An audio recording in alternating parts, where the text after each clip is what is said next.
presentar a Carolina Basante para iniciar nuestra primera charla del día de hoy. Carolina ya nos acompaña en la plataforma. Ustedes la conocen, ella es representante de Lupa Media,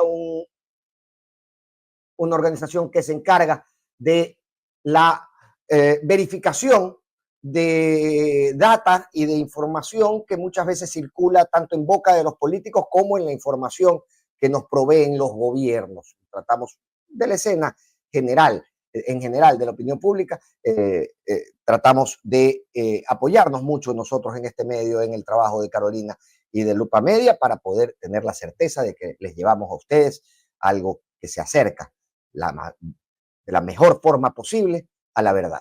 Así que les voy a poner a Carolina Basante, copiado, doña Produ, copiado, yo me encargo con doña Caro, así que vaya usted, doña Produ, y yo les presento a Carolina Basante de Lupa Media. Qué gusto tenerte nuevamente en la contra, Carolina. Hola, ¿qué tal, Fernando? Muchísimas gracias por este espacio también y por poder estar con tu audiencia. Muchas gracias. Oye, qué domingo tuvieron ustedes, ¿no? Intenso.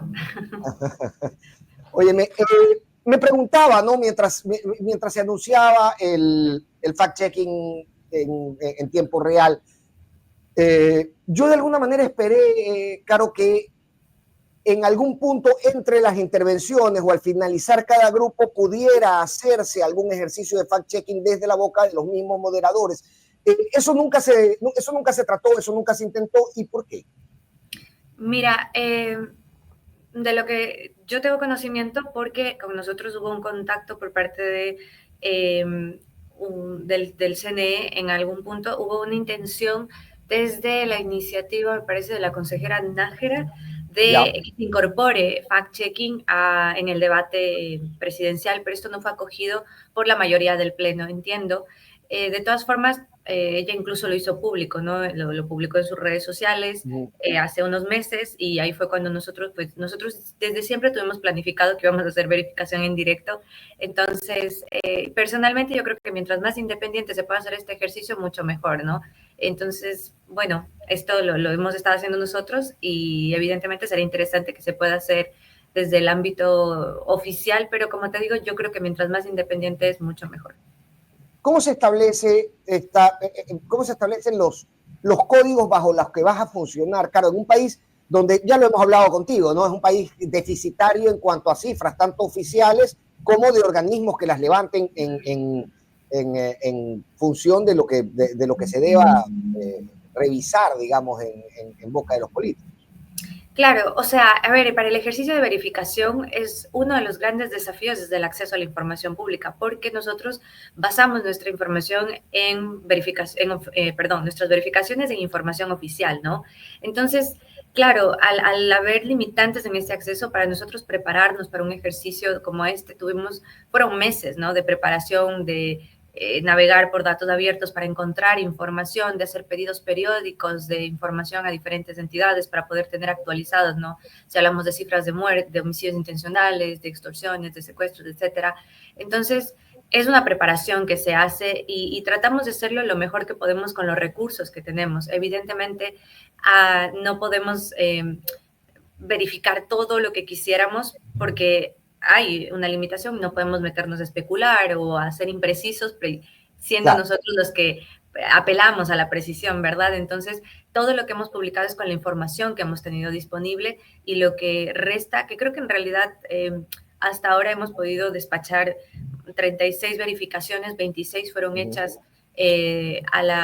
sobre la marcha durante la jornada, luego 10 se publicaron al siguiente día, y me parece que quedan unas 4 pendientes que le estamos lanzando hoy, que son específicamente de contenido ambiental, que las publicaremos el día de hoy. De contenido ambiental solo publicaste lo de la cascada San Rafael, si no me equivoco. Sí, me parece que eso fue una de las que publicamos, pero hoy tenemos pendientes algunas otras. No quiero ser imprecisa con eso. Claro, no, está muy bien. Claro, no, y además acá estamos pendientes, o sea, ten la certeza de que ustedes publican y nosotros estamos inmediatamente. Me reía con ese meme de Bob Esponja que mira con un ojo para el otro y con el otro para el otro lado, porque estábamos más o menos así en el debate, ¿no? Estábamos con Lupa Media acá y con el debate acá tratando de ir verificando. Pero lo cierto es que también existen un montón de informes contrapuestos. Hay una verificación que hacen a Henry Kronfle, si no me equivoco, en la que él menciona una cifra y luego ustedes dándole contexto mencionan otro estudio que difiere en cifras. Entonces, ¿cómo saber a qué estudio? Es más, la voy a buscar para que me lo expliques, Caro, La porque tienes a la mano. No sé si es la cifra de los GDO, puede ser, de los menores en GDOs.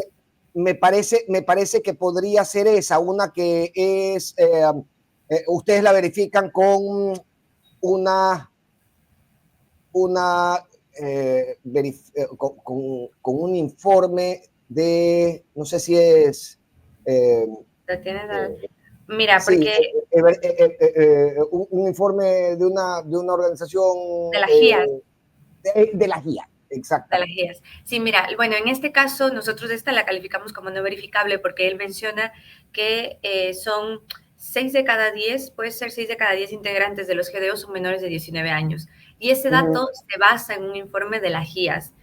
Nosotros Ok, consultamos con la GIAS, que es una organización estadounidense, judío estadounidense, y claro, cuando ellos nos explican, nosotros entendemos que el candidato, de hecho, el equipo del candidato nos dice que se basa en ese estudio, pero en ese estudio no hay información metodológica, ¿no? Entonces, cuando nosotros consultamos con ellos directamente, nos dicen que es una información que ellos hicieron propia, sin ok. mayor detalles, ¿no? Y en ese caso no hay otra información más allá. Siempre intentamos tener varias fuentes que puedan reforzar, o sea, para tener certeza, ¿no? De que, ok, es verdad que 6 de cada 10 jóvenes de menores de 19 años están en los GDOs, o sea, es un tema muy preocupante. Entonces, en este caso, nosotros para ese momento lo calificamos como no verificable porque si bien es cierto, se basa en un estudio, no teníamos certeza de la metodología que se hizo en ese estudio.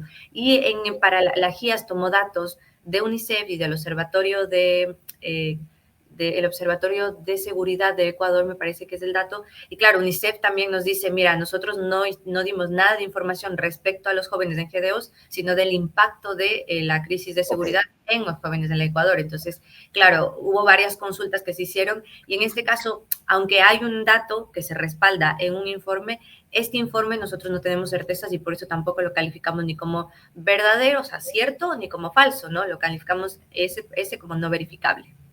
Claro, ¿qué tan difícil es también llevarle el ritmo de la intención política de esto, Caro? Porque al final, sea cual sea la información que salga de la boca de los candidatos, va a salir revestida, maquillada y florecida para entregársela a su audiencia, ¿no? Y eso también tiene pues algunos elementos que ellos le irán añadiendo para hacer el mensaje más comunicable. Claro, en ese caso, por ejemplo, nosotros lo que intentamos es siempre ser muy técnicos y lo más precisos que podamos apegarnos a los datos. En este caso, por ejemplo, no fue tanto en el debate presidencial, pero sí en el de las vicepresidenciables, identificamos que se utilizaban muchísimas cifras de seguridad del año 2023. ¿Por qué? Porque suena mucho mejor, ¿no? Claro. El 2023 está considerado el año más violento de que se tiene registro en Ecuador y aunque queramos o no, 2024 no es ese escenario. Hay una reducción del 15%, sobre todo en homicidios intencionales, quizá en secuestros, de extorsiones, hay un incremento, pero en el cuanto a homicidios, cuando se habla de la cifra de homicidios, se prefiere utilizar los datos de 2023.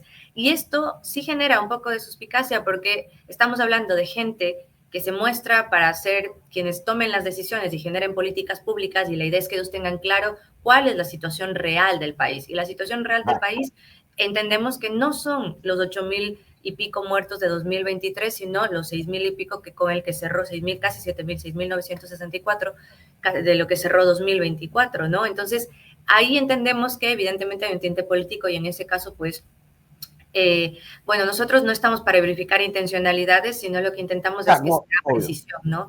Y yo te digo que hubo datos precisos, hubo datos cercanos a lo preciso, quizás no se decía 6,964 muertes, se dijo 6,910, por ejemplo, en el caso de la candidata Luisa González, que de hecho lo ha seguido repitiendo, pero en realidad hay un poco más, ¿no? De fallecidos o de no fallecidos, asesinados durante 2024. Entonces, claro, hubo un manejo que sí se hizo. El presidente, por ejemplo, el presidente candidato hablaba de esta reducción que es real y eso en homicidios intencionales lo demuestra. Ahora, hay otros factores alrededor, evidentemente, de los temas de violencia, pero nosotros lo que hacemos es tratarnos de apegarnos lo que en lo posible tengamos cercanos las cifras oficiales, que esas son las que están disponibles y bajo las cuales incluso luego tendrán que hacer los análisis respectivos los que tomen decisiones para generar políticas públicas. Y en teoría los están haciendo, y en teoría los están haciendo su equipo de campaña, y a mí esto me reviste una profunda preocupación, Caro, porque en el momento en que la data empieza a ser verificada por el mismo interesado en que esa data pase y concrete llegada al electorado, pues obviamente ahí lo que hay es, por un lado, la preocupación de que las cifras que veamos circular ya indistintamente, además en esta marea de medios de desinformación nuevos que aparecen en campañas, ¿no? Verificaciones reales en tiempo real, pero para favorecer a una u otra candidatura, y eso te molesta el mercado. Y por otro lado, pues la deshonestidad no quiero decir el mercado de la certeza, claro, porque si es que tú tienes medios independientes haciéndolo, tú puedes tener cierta certeza de que no tienen un interés final en que esta información cale en alguien de determinada manera. Si lo haces del lado de un partido político, pues ciertamente ese interés es distinto. Totalmente. Y mira, Fernando, yo lo he dicho y lo reitero aquí. Si el fact-checking no es independiente, no es fact-checking. No hay verificación que se pueda hacer desde que venga desde un gobierno o desde un partido político. No existe. ¿Por qué? Porque ambos grupos de poder necesitan ver y velar por sus intereses. Evidentemente, el gobierno vela por sus intereses, un partido político vela por sus intereses también. Entonces, ahí no existe una verificación. La promoción de la transparencia que debe venir desde nuestras autoridades es permitir a verificadores independientes, a periodistas, a quienes estamos acá desde este otro lado, permitirnos tener acceso a esa información de forma óptima y eficaz. Así de simple. Porque si el presidente de la República, si las personas de los partidos políticos, cualquiera sea, se fijan en nuestro contenido, se van a dar cuenta que toda nuestra información se basa en data oficial, evidentemente, no en especulaciones, no tomamos de por aquí lo que se conoce como cherry picking, ¿no es cierto? Cojo unas cifras por acá, pero no te muestro todo porque estas son las que a mí me conviene y no te explico todo el contexto. Eso no lo hace, una verificación independiente no lo hace, y de hecho hay principios que se cumplen desde como verificadores independientes que tenemos que suscribir. Aquí no es una organización, o el fact-checking no es una práctica improvisada, ¿no? Está respaldada en metodologías, está respaldada en organizaciones internacionales como la International Fact-Checking Network, que es la red mundial de verificadores, que para ser parte te piden, y todo anualmente hay una revisión de cada pieza, de cada contenido, para ver que se esté cumpliendo con los principios de transparencia de fuentes, transparencia de financiamiento, transparencia de metodología también, ¿no es cierto? Principios de corrección, independencia de editorial, etcétera, ¿no es cierto? Apartidismo y equidad. Hay la red regional de verificadores de la LATAM Chequea, de la cual Lupa Media forma parte. Entonces, nosotros tenemos quien nos verifique. Y no se trata de aquí de que venga un intento de verificación, que te digo que es del Estado, que por más loable que esta pueda ser, lo mejor que puede hacer el gobierno, lo mejor que pueden hacer los partidos políticos es darnos la facilidad para poder acceder a esa información. De hecho, parte de nuestra metodología dice y se establece que nosotros consultamos a la fuente primaria.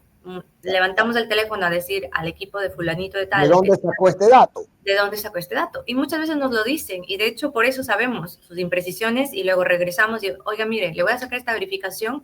Cuando hay la oportunidad de explicarlo, le decimos, mire, aquí está la data por esta información, esto que usted me dio, lo confundió, lo dijo tal, aquí está la información para que la próxima vez vuelva y lo diga correctamente. Y ya está. O sea, ese es el ejercicio de verificación. Aquí no se trata de un ataque personal, sino de una promoción del pensamiento crítico y también de la transparencia para todos, porque todos nos merecemos y es un derecho que todos estemos bien informados.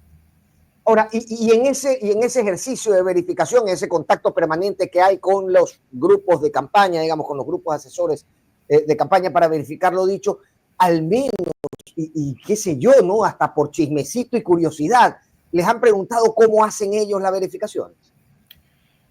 No, la verdad no les hemos preguntado, pero es que lo hemos visto. Bueno, con todo el respeto, yo no sé si tú lo viste. Yo no vi el ejercicio de fact-checking por parte de que anunció el presidente, no lo vi. Luego No, vi intentamos ingresar a las webs, pero hasta el momento, y yo no he vuelto a intentarlo, te confieso, a lo largo de la semana. Pero el rato que anunció la web en vivo, sí intenté ingresar y no pude. Sí, bueno, también no entiendo si no hay mucha claridad en cómo se hace fact-checking, porque fact-checking no es solamente poner una información, sino tiene un proceso metodológico. La idea es que el ejercicio de verificación permita a la persona que lee ese contenido llegar a una conclusión. Por eso es que no solamente te dice, mira, esto es falso por esto, sino te damos las fuentes y te contamos parte de nuestro proceso, ¿no? Entonces, eso es fact-checking para las personas que no lo sabían y nos están viendo, porque también vimos, ¿no? Desde el otro lado, de la oposición del gobierno, que te ponían también verificaciones muy a conveniencia, ¿no? Y solamente lo sacaban de una cosa de prensa y un párrafo de 3 líneas, que eso tampoco es verificación, ¿no? Entonces, yo lo que digo es muy loable cualquier ejercicio de verificación, pero como recomendación y como de verdad no desvirtuemos ni politicemos la verificación. Es algo que acá en Ecuador está empezando a sonar. O sea, no nos hacen un daño y no porque no debe existir más verificadores, al contrario, que haya muchas, pero que sean independientes. Porque esta lucha contra la desinformación hay tanta que una sola iniciativa no puede hacerlo. O sea, esto se necesita colaboración, ¿no? Tener espacios como estos en los que podamos hablar, en los que se puedan replicar incluso esto, porque vemos ahora con este contenido que se genera con inteligencia artificial que incluso hay estafas que se hacen a nombre de candidaturas y que la gente se lo cree. Entonces, lo ideal no es que los partidos políticos tomen ventaja o el gobierno tome una postura frente a la verificación, sino que permitan que haya esta transparencia y que al contrario se promocione y haya una promoción de iniciativas independientes. Simplemente es eso y que no se politice. ¿Y cómo identificar en este universo del engaño, digamos, que habitamos en Internet permanentemente, cómo identificar quién está haciendo un trabajo real? Al final ustedes trabajan sobre cifras, trabajan sobre informes que no son tampoco de tan fácil acceso. No es que yo abro una página web y contrasto y digo, ok, listo, lo que está haciendo Lupa Media es real. Tengo que agarrado al contexto que ustedes me dan, tengo que hacer otro tipo de verificaciones para contrastar y saber si es que lo que la Lupa Media me está diciendo es cierto. Ahora, ustedes ya tienen un posicionamiento en el país, pero existen muchas otras que vimos proliferar el fin de semana. Incluso ustedes hicieron el análisis de una página web que se dedicaba a la supuesta verificación y lo que hacían era colocar información en su gran mayoría falsa. ¿Cómo podemos nosotros los ciudadanos y quienes nos dedicamos a al menos tener la responsabilidad de saber desde dónde proviene lo que consumimos, identificar que aquello que utilizamos para verificarlo sea real? Mira, bueno, esta página de la que tú mencionas de Debate Ecuador, claro, lo que hacía era como promover cosas del debate que eran totalmente falsas, ¿no? Yo creo que lo recomendable siempre es fijarnos, como te decía, hay dos organizaciones, bueno, una organización mundial que es la International Fact Checking Network, la red mundial, y otra regional, porque la de Latinoamérica, la TAM Chequea, hay una red regional en Europa, en África, etcétera, de verificadores. Lupa Media forma parte de la red regional y este año estamos encaminados a suscribirnos a la red mundial. La red mundial, de hecho, nos ha apoyado y recibimos un grant, un financiamiento en 2024 que lo hicimos público porque todo este tema de financiamiento, sobre todo porque esto es una de las cosas que más se cuestiona, ¿no? En el ámbito periodístico y en general, pero en el tema de verificación tiene que ser muy transparente. Entonces, cuando nosotros recibimos ese financiamiento, tanto la red mundial lo publicó, como nosotros también hicimos público de montos, de dónde salía ese dinero, de cuándo, de para qué se iba a ejecutar. Y ese es el único financiamiento que de hecho nosotros tenemos operativamente, ¿no? Para Lupa Media. Entonces, yo creo que lo recomendable siempre es fijarnos en que si estas verificadoras salen o tienen algún vínculo con estas dos organizaciones regional y mundial, sobre todo. ¿Por qué? Porque eso significa que primero, para calificarse, para estar dentro de estas redes, se tiene que cumplir ciertos principios y se tiene que suscribir también y si están dentro de, se hacen evaluaciones periódicas de todo nuestro contenido. O sea, nosotros tenemos una matriz día a día de todo lo que se publica para que venga alguien externo y pueda revisar eso y ver que se cumple el principio de no partidismo, de equidad, ¿no es cierto? Luego, otra de las cosas es la metodología, que hay una transparencia metodológica, que sepamos que haya una corrección abierta, porque dentro de los principios de verificación, nosotros en más de 400 verificaciones que hemos hecho en los últimos 17 meses, en 3 ocasiones hemos corregido. Y el día domingo tuvimos que hacer igual una precisión. Y con lo de GIAC. lo hicimos durante el debate presidencial, ¿no? Durante la transmisión del debate presidencial Ya. hubo una precisión que se tenía que hacer respecto a un cálculo que se hizo del kilo, que hay 3 formas de calcular cuánto equivale a un quintal.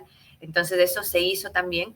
Y yo ahí es cuando me pregunto, ¿no? Si viene desde una entidad estatal, sabiendo que existe este principio de corrección abierta, no sé si se llegara a hacer, ¿no? Si un partido político asumiría que su verificación no es correcta, porque es complicado. Entonces, estas cosas, ¿no? Saber que siempre tiene que haber acceso a las fuentes también, porque como tú decías, nosotros no pedimos que nos crean, porque no estamos hablando de que Luca Midi es dueño de la verdad, sino que aquí está la evidencia y tú a la final puedes hacer tu propio proceso de verificación y llegar a una conclusión, que tú me dirás, mira, yo no creo que eso es negro, yo creo que eso es gris. Perfecto. En la categoría podemos discernir, o sea, podemos tú decir, mira, no, eso es completamente falso, y yo te digo, no, yo creo que eso es impreciso, porque a mí me parece. Pero lo que no podemos discutir es la evidencia, porque la evidencia está ahí y esa es la que la ponemos a disposición de las personas. Y claro, si tú y yo digamos, nos concentramos en la misma evidencia para generar una idea y luego la idea de esa misma evidencia nos queda distinta a ti y a mí, pues no hay ningún problema, pero ambos recurrimos a una evidencia fácilmente verificable, digamos. Totalmente, es que es lo que te decía, hay gente que lo ve blanco, otro lo ve gris, otro lo verá negro, no lo sé, o sea, aquí cualquier persona está bien, o sea, no hay, y eso es una de las cosas cuando nosotros a veces nos critican nuestras calificaciones, nuestra categoría, les decimos, está bien que que ustedes crean que es impreciso, no, me dicen, no, mira, yo no creo que, ¿por qué le pones mayormente falso? Eso es impreciso, bueno, es impreciso, está bien, lo que no me van a decir es que eso es cierto, porque la evidencia nos demuestra que no lo es, ¿no es cierto? Entonces, O que contiene elementos que no lo son. exacto, y la idea es comentar este debate, este diálogo, o sea, este diálogo con elementos que construyan. Nosotros siempre pensamos, cada verificación que sacamos, pensamos en que sea útil, que sea no solamente un periodismo de verificación, sino un periodismo de servicio. O sea, que sea útil para que ustedes, si tienen un explicativo, entiendan. Si hay una verificación, no solamente, mira, le estoy poniendo falso porque quiero que sepa que es falso y que dijo esto incorrecto. No, no, no, es porque eso que está diciendo, tal vez el contenido erróneo, cuando nosotros lo verificamos, puede servir para que las personas se lleven y tengan información que sea útil, sobre todo eso. Claro, y el día de mañana quien leyó tu verificación sobre el careo entre Pedro Granja y Luisa González va a saber lo que es un quintal, al menos.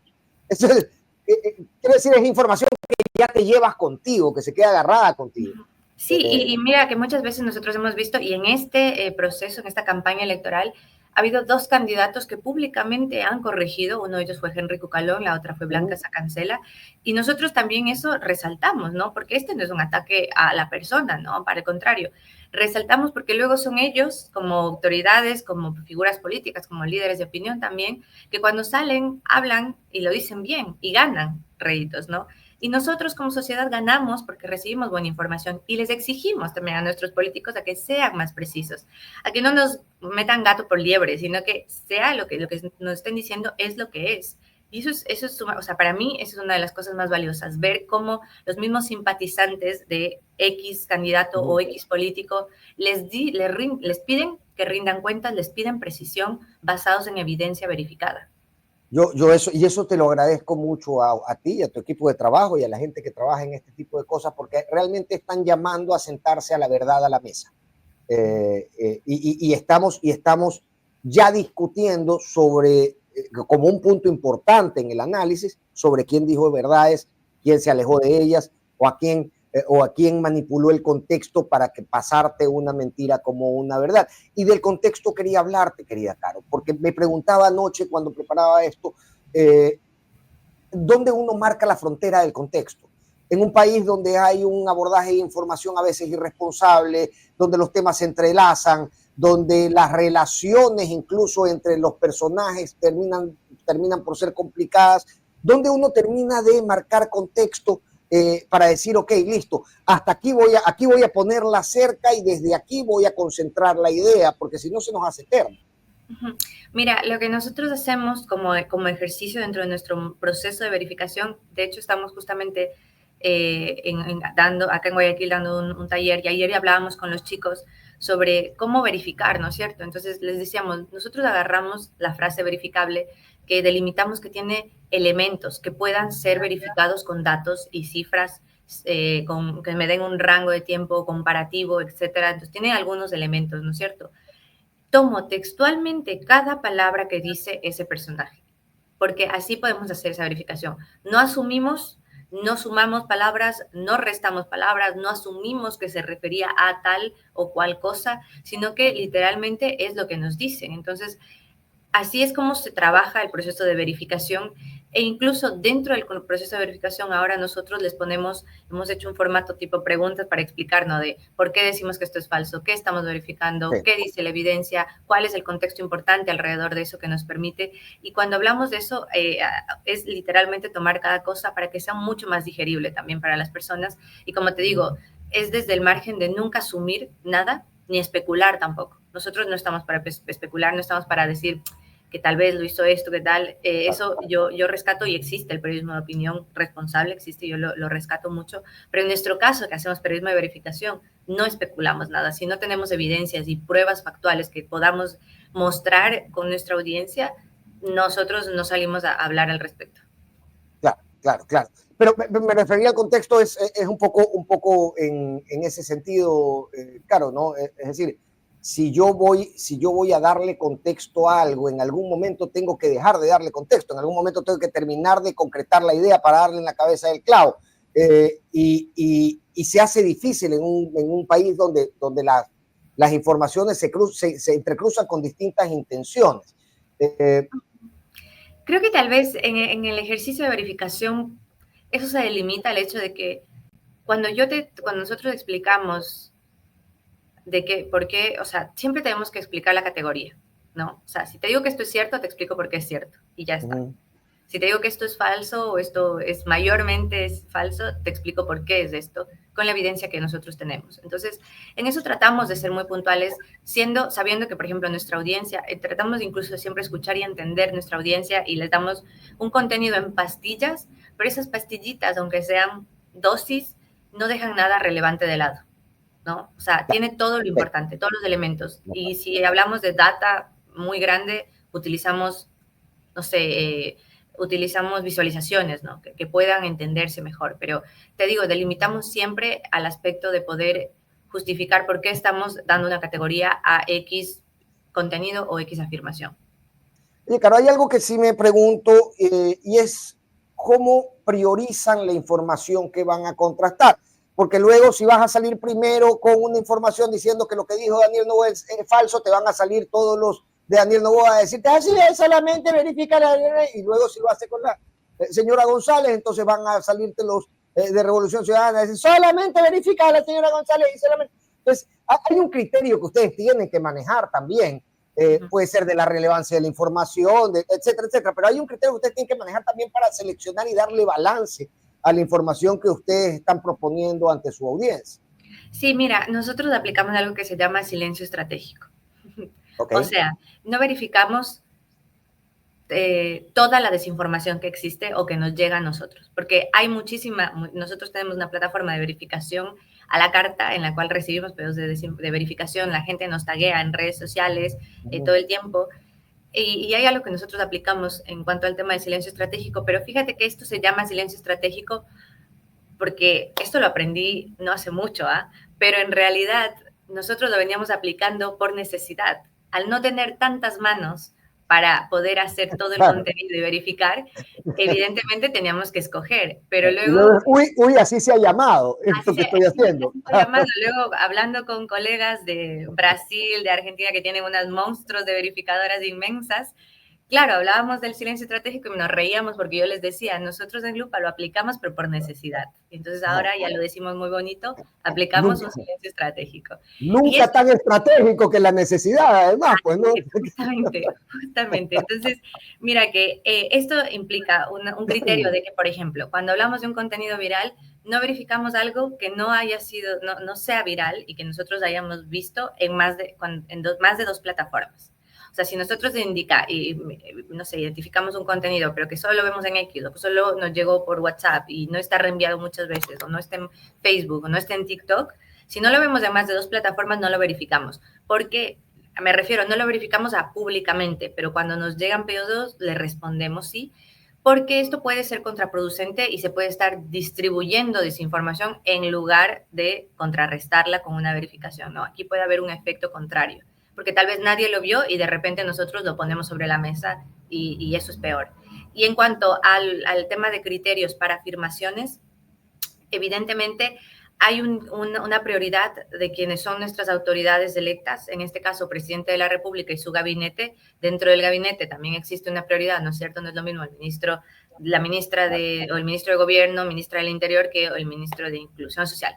No por demeritar a nadie, pero evidentemente hay un interés. Claro, hay un peso político en un contexto que es distinto, Exacto. claro. Y hay un interés público también al respecto. Entonces, evidentemente, eso lo tenemos pendiente. En este caso también hay una prioridad, a pesar de que intentamos darles el mismo tratamiento a los 16 candidatos presidenciales, porque los monitoreamos diariamente a los 16, hay un tratamiento específico porque hay una incidencia mucho más fuerte si lo dice la candidata que tiene más opciones, que es este caso de la Revolución Ciudadana, o a que lo diga un candidato que no tiene esas posibilidades, ¿no? Aún así te digo que les intentamos y les damos el tratamiento, el que es a todos. También aquí sopesamos mucho porque tienes una exposición increíble de candidatos que dan 10 entrevistas diarias y otro candidato, como es el candidato presidente, que no te da ni una sola. De hecho, al candidato presidente no lo hemos podido verificar en toda esta campaña porque no ha dado entrevistas y usualmente se transmitían sus intervenciones, ¿no es cierto? Que daba, si es que iba a una obra o tal, pues ya no lo hacen. Entonces, tenemos que todo el tiempo estar ahí viendo cómo podemos, no sé, ha estado en San Borondón, buscamos en palabras claves, vemos si han subido videos, intentamos escuchar qué dijo, porque tampoco tenemos mucho acceso a eso. Y también hay otros candidatos que tal vez no dan tampoco ningún tipo de dato verificable, ¿no es cierto? Entonces, siempre lo que hacemos mucho es pensar estos criterios de interés público y de beneficio también, de lo que se está diciendo sirva para las personas, ¿no es cierto? Porque si, como te digo, hay tantas cosas para verificar que evidentemente no nos damos abasto. Entonces, hay que pensar mucho en eso. Claro, y de posibilidades de verificación, ¿no? Porque por muy escandalosa que pueda ser una frase para un titular, a veces no te proporciona elementos que te permitan salir a verificarla. Claro, claro. Y eso nos pasa muchísimo. Por ejemplo, una de las cosas que nos decían y que ha habido un tema de desinformación respecto a la invitación del presidente Noboa a la investidura de Donald Trump, nosotros sabemos que él fue invitado, sabemos que lo que se filtró es algo que fue preliminar, una invitación preliminar, que no es cierto que él no haya sido invitado, pero eso nos lo dijo una fuente anónima. ¿Qué pasa? Nos dijo, mira, te voy a dar el contacto del comité de inauguración. Perfecto, tenemos el número de comité, nos hemos contactado, lo hemos llamado a la persona tal, no nos ha dado respuesta. No hemos tenido esa certeza, a pesar de que sabemos la información, pero no es nuestro, como verificadora, no podemos salir a decir, mira, fulanito de tal, mi amiga de Washington, que está aquí y está allá y no sé qué, me contó esto, porque eso no es verificación. Entonces, claro, la gente se molesta como que, a ver, pero verifiquen, ni sé qué, y es como, es que si no tenemos todos los elementos, ¿cómo? no podemos salir. Y eso esperamos, algo que esperamos que entiendan, ¿no? Habrá otros espacios en donde se dé para la especulación, pero en el caso de verificación no se puede dar. Claro, mi amigo secreto y anónimo me contó, no es un elemento de verificación que tú puedas proponer para lo que decíamos, ¿no? Que es la intención de tu ejercicio, proporcionar herramientas para que nosotros mismos podamos dar clic y obtener ese contexto. Y claro, imagínate, tienes de un lado diciéndonos, es que no quieren verificar lo del presidente, y las otras diciéndonos, es que por más que saben la información, tampoco quieren verificarlo, o sea, nos ponen ahí como que estamos de un lado y del otro, pero en realidad no estamos de ningún lado, ¿no? Solo intentamos hacer lo mejor que podemos con los recursos que tenemos, y evidentemente hay cosas que no se pueden hacer.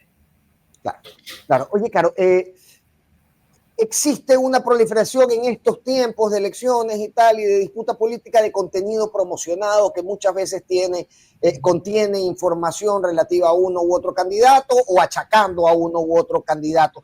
Eso los están dejando pasar porque hay alguien metiéndoles billete atrás para que ocasionen movimiento en la opinión pública. ¿O cuál es la relación que tienen ustedes con estos contenidos promocionados que, acercándose a la elección, empiezan a llenarnos los TLs? Bueno, mira, en cuanto al contenido promocionado, yo te puedo decir, es lamentable, aquí es la crítica a las plataformas digitales, ¿no? Hace poquito Facebook o Meta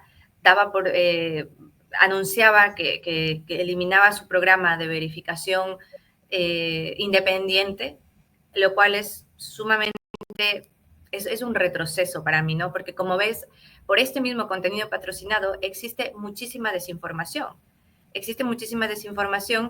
y eso simplemente hay gente que paga y que está ahí y las plataformas no hacen nada para bajarlo a pesar de que es desinformación y han dado un retroceso al no querer hacer algo, ¿no? Google también anunciaba esto porque anunciaba que no iba a hacer un programa de verificación y esto es lamentable. Evidentemente, por más que nosotros sacamos verificaciones al respecto, porque lo hemos hecho, se ha concentrado en las últimas semanas la desinformación en los dos partidos o las dos candidaturas con más posibilidades y se ha concentrado la desinformación tanto del uno como del otro, ¿no es cierto? Y por más que nosotros hagamos esas verificaciones, el problema es que las plataformas, al ser un contenido patrocinado, no lo dan de baja.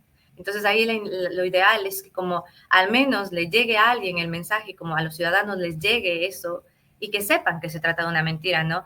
Y lo más grave es que uno de esos contenidos te da enlace, o sea, te pide datos, ¿no? Porque supuestamente suscribirte a un programa social que está promoviendo X candidatura y te dice ingresa tus datos personales y ahí nosotros nos preguntamos qué van a hacer con esos datos personales. Eso es muy grave porque ya se puede tratar de un caso de phishing, de estafa, ¿no es cierto? O sea, ya no es solamente una desinformación, sino también es algo que se puede convertir en estafa y es mucho más peligroso. Claro, es un peligro permanente. Hay un mercado de la mentira, Caro, en las redes sociales. Ustedes nadan contracorriente en ese sentido. Es decir, hay un mercado que genera plata en la mentira.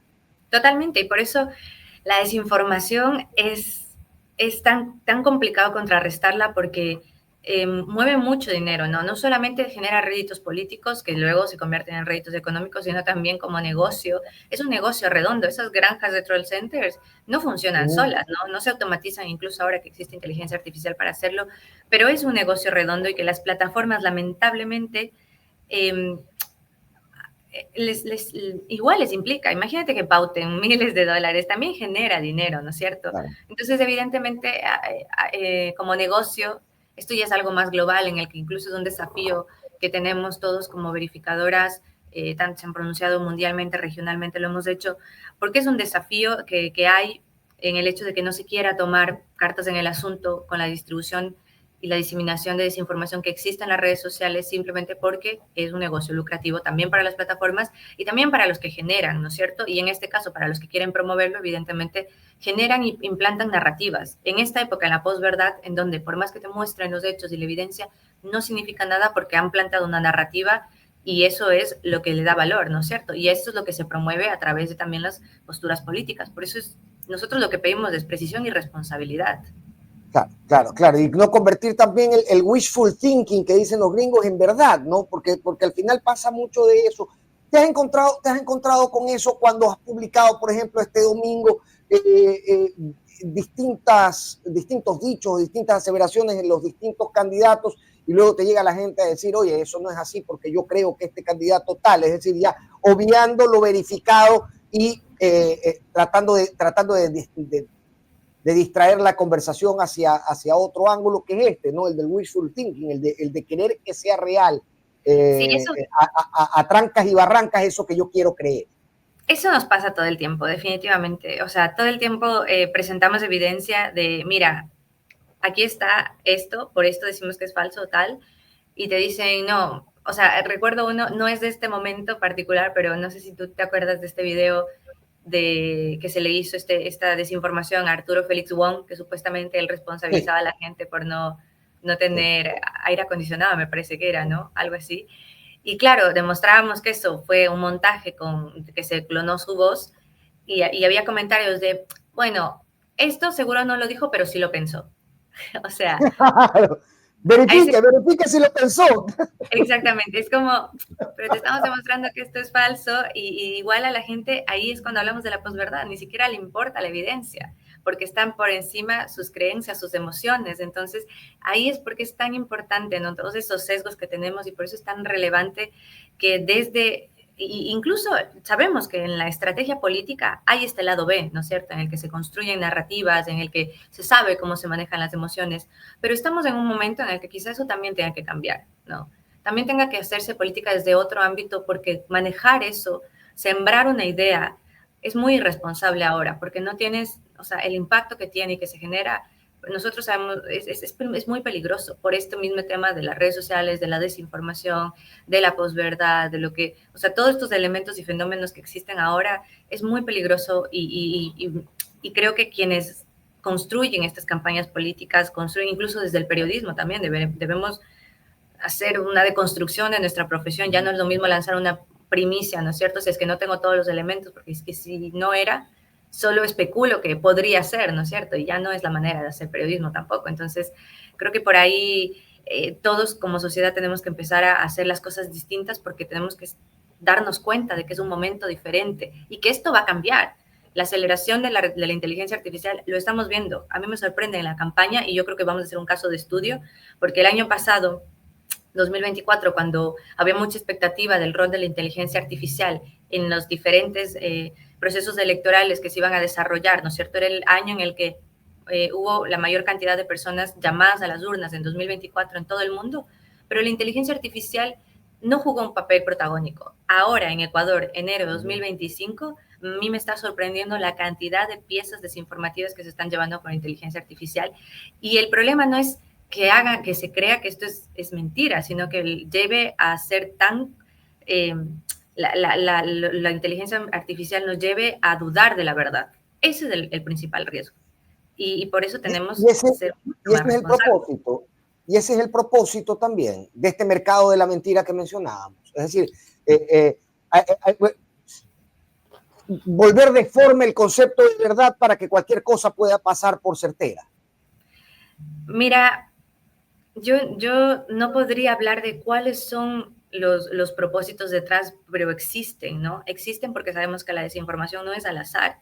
Y evidentemente cuando se dice, ¿no? Que la primera víctima de la guerra es la verdad, porque juega también cuando hay una guerra hay una estrategia de desinformación.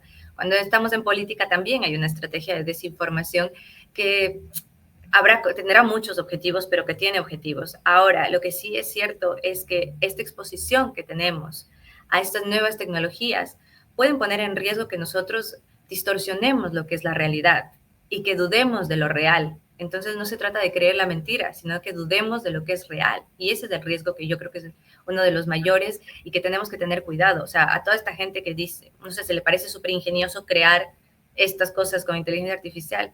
O sea, luego ni siquiera ellos mismos serán capaces de distinguir la realidad. Y ese es un problema gravísimo, que va a pasar no en Ecuador, sino en el mundo, ¿no? Por eso la desinformación está catalogada como la primera amenaza global en los próximos 2 años. Bueno, ya un año, ¿no? Para 2026. Ya para ahorita. Claro, y en ese sentido, hablemos de qué tan, y esto conectándolo, y ya para terminar, lo quiero conectar con el siguiente tema que voy a tratar hoy, es qué tan posible dentro de un contexto como el que estamos es trasladar esa inteligencia artificial de forma responsable para la generación no solamente de data, la recopilación de datos y la traducción de esos datos, algo consumible para las audiencias, sino también a la implementación de políticas públicas de distintos niveles. Mira, yo soy muy entusiasta de la inteligencia artificial, aunque hablo todo esto que acabo de decir, en realidad yo soy muy entusiasta. En Luba Media, de hecho, tenemos un taller en el cual enseñamos sobre inteligencia artificial, lo hemos dado aquí en Ecuador, en otros países también de la región que nos han invitado, porque la inteligencia artificial es una de nuestras mayores herramientas aliadas en nuestro día a día. Al ser una redacción tan pequeña, nos permite automatizar muchos procesos y nos permite incluso automatizar y aprovechar ciertos recursos, ¿no es cierto? El día domingo, de hecho, utilizamos una herramienta de IA que luego nos permitió hacer verificaciones de contenido que se estaba distribuyendo mucho más ágil. Entonces, la inteligencia artificial como tal es un aliado al cual no hay que tenerle miedo, para nada, pero lo que sí tenemos que hacer es aprender a usarlo de forma responsable. Y eso implica que en todo ámbito, o sea, en toda forma en la que nosotros lo vayamos, en general ya lo utilizamos la inteligencia artificial, ¿no es cierto? Y eso significa que se puede aplicar. ¿Cómo? Ahora, el tema es en mayor o menor medida. Escuchábamos propuestas del día domingo un poco de que sí, todo lo metemos en inteligencia artificial, pero es que también es verdad que se puede aplicar a todo, pero hay que saber cómo se lo va a utilizar, incluso al ser responsables, porque, por ejemplo, sabemos ahora que la inteligencia artificial que usamos, ChatGPT o todos estos que son generativas, ¿no es cierto?, tiene sesgos. Entonces, jamás podríamos utilizar una plataforma de estas si queremos aplicarlo en el sistema de justicia, por ejemplo, porque te va a Claro. generar sesgos, porque alucina. Entonces, todavía es algo que está en proceso de perfeccionamiento, pero sí se podría aplicar en tareas mucho más comunes, ¿no es cierto? Mucho más simples. O sea, Creo que ahí el gran desafío es saberlo utilizar de la mejor forma, pero para eso hay que aprender. Hay que aprender y yo como sociedad creo que todos estamos en la obligación de aprenderlos de forma responsable a utilizarlo con ética también, que eso es uno de los grandes desafíos. Y cuando tienes a la mayoría de los candidatos mencionándolo como un recurso de gobierno en el debate presidencial, lo menos que es responsable es saber con qué se come esto, de qué me están hablando. Sí, totalmente. Total. Pero, O sea, sí, sí, perdón sí, disculpa. que corte. O sea, es que, por ejemplo, nosotros estamos, Lupa Media forma parte de una alianza que llamamos un voto contra la desinformación, en la cual están otras organizaciones de la sociedad civil que promovemos el uso responsable de la IA en elecciones, ¿no es cierto? Y al hacer este trabajo, nosotros nos entrevistamos y con colegas de la región, por ejemplo, en Brasil, en donde había ya una ley, un reglamento, mejor dicho, que se estableció para las elecciones interinas de 2024 y queríamos saber cómo se está aplicando esto. En Ecuador todavía no existe algo similar. Se ingresó el año pasado un proyecto de ley, habían otros similares, pero he tenido la oportunidad de poder analizar algunos de ellos, y no son tan realistas todavía. Te lo digo porque realmente, como nosotros utilizamos mucho inteligencia artificial, nos interesa también saber cómo se puede regular o se podría regular. En Europa existe ya la carta, ¿no?, de regulación de inteligencia artificial y de moderación. Entonces, al leerlo con lo que nosotros tenemos, todavía estamos lejos de entender realmente la aplicación de eso en el ámbito legislativo, que es donde se Claro. incurrió una asambleísta, lo intentó hacer el año pasado. Entonces creo que todavía no hay certezas para hacerlo. Suena muy bonito inteligencia artificial, pero en el ámbito o en la escala en la que se quiera aplicar, creo que aún nos falta. Lo que sí es que es una realidad, está aquí y hay que aprenderla a usar, porque así, en mi caso particular, así como desinforma, también nos permite a nosotros identificar desinformación. Claro. Claro, ya para despedirte y pidiéndote disculpas por el abuso en tu tiempo,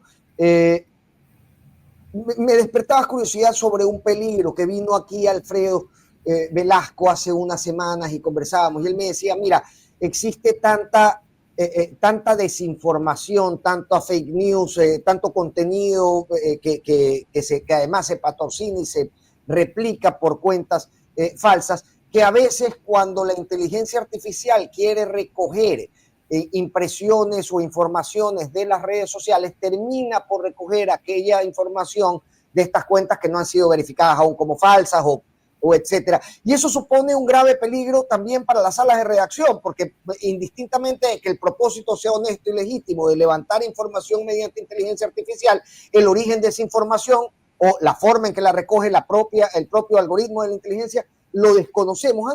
¿Han encontrado ahí esa dificultad para hacer su trabajo? Específicamente nosotros no, porque es en cómo la forma, cómo nosotros la aplicamos, ¿no es cierto? O sea, por ejemplo,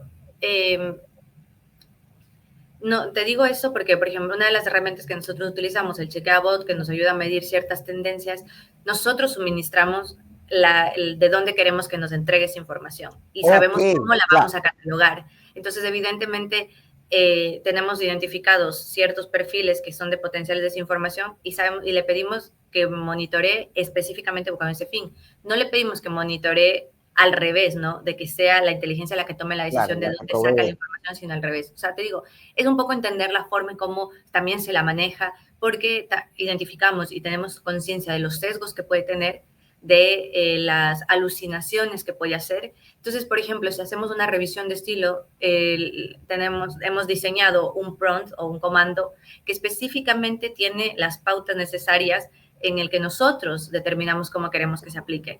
Y por eso te digo que es tan importante para aprovecharla, entenderla, ¿no es cierto? O sea, no se trata de que haga el trabajo por nosotros, sino nosotros le decimos cómo quiere que trabaje y ahí está incluso el manejo de prompts, ¿no es cierto? Que es uno de los aspectos. Entonces, habrá otros momentos u otro tipo de usos que se le dé, ¿no? Que ocupe mayor. O sea, nuestro caso particular no lo hace porque, como te digo, hay un control sobre cómo se maneja, qué queremos, qué información nos dé, qué queremos identificar y además siempre hay una revisión humana, ¿no? Nosotros siempre hay un periodista que incluso, por ejemplo, hablamos de estos videos con inteligencia artificial, pero no es que decimos que es inteligencia artificial porque metemos en un software y nos da un resultado, sino es porque nosotros hemos hecho una búsqueda con otras técnicas y identificamos el video original, hacemos una comparativa y te mostramos la evidencia. Y esto de acá es un elemento más, simplemente. No basamos nuestra verificación solamente en un criterio, ¿no es cierto? Y solo permítame, estaba leyendo en los comentarios y nos hablaban sobre un video alterado de inteligencia artificial que mencionaba que el presidente Noboa compró su entrada por $1 millón.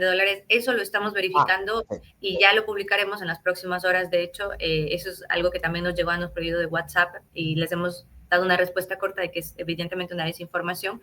Sabemos que la cadena NTN24 ya dijo que esto era falso y nosotros también... no es que tienen una boletería tampoco las... claro. Evidentemente, pero como ahora, te digo, hay narrativas que se instauran y se vuelven obsesiones, parece. Hasta de asambleístas. Yo he visto asambleístas publicar incluso un video falso relacionado a esto. ¿Por qué hacen eso? Ni siquiera por estrategia política, es que ahí a uno le entra la desesperación. Sí, de acuerdo. Y hay cosas que son groseramente evidentes que son falsas, pues, ¿no? Como este video de NTN24 diciendo, no, es que no voy a pagar $1 millón. O sea, solo lo que hace falta para creerlo es la férrea e inquebrantable voluntad de creerlo, ese sesgo muy arraigado. Y mira, el problema es que tienen gente que les creen. Hay el efecto halo, ¿no? Este sesgo cognitivo. Y hay gente que les creen y por eso es tan peligroso y es tan irresponsable de esas personas. Ojalá hubiera sanción para esas personas porque es que de verdad, con la influencia que tienen, promover ese tipo de desinformación que quizá nosotros que estamos un poco al día con todo decimos, no, mira, eso es obvio que es falso. Pero habrá gente que les cree, porque lo obvio para pocos no lo es para muchos y por eso es tan peligroso y tan irresponsable. Cierto es. Claro, mi abrazo y mi agradecimiento. Qué bonito es conversar contigo y qué lindo es tenerte en la contra, de verdad. Muchísimas gracias a ti también, Fernando. Gracias por este espacio y un saludo para todos, a las órdenes siempre que necesiten. Un gran abrazo, Caro. Muchas gracias. Igual. Gracias. Chao, chao. Carolina Basante, representante de Lupa Media, que realmente hace un trabajo importante. Y le preguntaba si no es nadar contracorriente en estos días. Duro y real, nos dice Camila Witt, y es que es duro y real esto. Vivimos en los tiempos de la desinformación y no solamente de una desinformación promovida, sino de una desinformación que queremos comernos. Este sesgo permanente con el que consumimos información nos coloca en una posición en la que a veces, yo le decía a Carolina hace un minuto, tenemos la férrea e inquebrantable voluntad de tragarnos bulos. Férrea e inquebrantable, no importa cuánta evidencia te presenten de que es un bulo, tú quieres y sigues promoviendo como verdad ese bulo porque sencillamente no solamente que quieres creértelo tú, sino que quieres dispersarlo de forma amplia para que más gente lo crea. La inteligencia artificial, por supuesto, es una herramienta para combatir esto y también un peligro en otros sentidos, cuando uno no logra conocer a profundidad cuáles son las herramientas y los elementos que deberías poner a tu servicio desde la inteligencia artificial.